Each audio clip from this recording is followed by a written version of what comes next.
নমস্কার, আমি দেবাশিস সিংহ।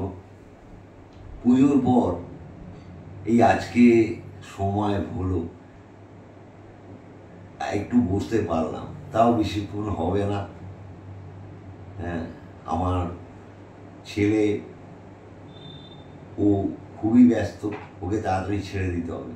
তো যাই হোক, সবাইকে আমার শুভ বিজয়ার প্রীতি শুভেচ্ছা এবং শুভকামনা জানাই। সবাই ভালো থাকবেন।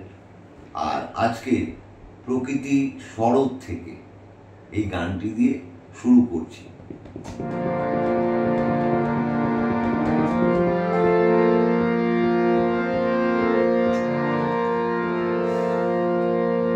শরৎ